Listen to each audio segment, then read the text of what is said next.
À l'instar du Rafale français, le F-35 est l'un des joyaux américains. Comme Paris, Washington fait tout pour vendre son avion emblématique. L'un des clients potentiels, l'Arabie Saoudite.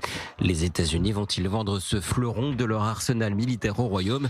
Riyad chercherait à acquérir au moins 48 de ces appareils. Donald Trump, qui recevra Mohammed Ben Salman, refuse pour l'instant de répondre à la question. Quels sont les objectifs de cette rencontre? Avez-vous décidé de vendre ou non des F-35 à l'Arabie Saoudite? Eh bien, ils veulent acheter beaucoup d'avions de chasse. Nous faisons les meilleurs avions de chasse, les meilleurs missiles. Vous l'avez bien vu quand nous avons neutralisé la capacité nucléaire de l'Iran.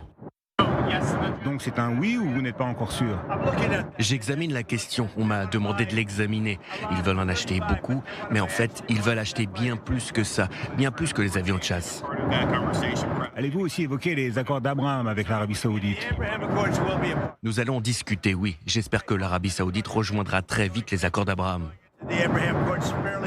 Du côté de Jérusalem, on observe avec inquiétude cette rencontre à venir. À ce stade, Washington doit garantir juridiquement la supériorité militaire d'Israël sur ses voisins.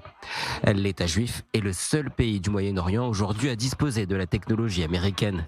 Un avantage qu'Israël serait prêt à céder à condition que Riyad accepte de normaliser ses relations avec Jérusalem sans exiger la création d'un État palestinien.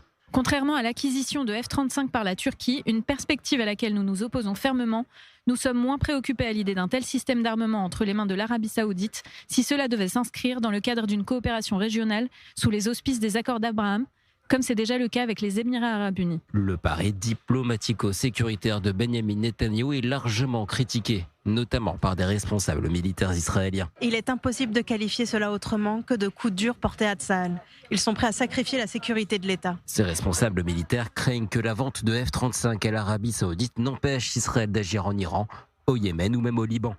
Benjamin Netanyahou se fait discret à ce stade sur cette question. Selon plusieurs sources, il pourrait accepter la vente de 50 avions à l'Arabie Saoudite. Israël a déjà de son côté acheté entre 75 et 100 des modèles les plus avancés. 50 ont déjà été livrés.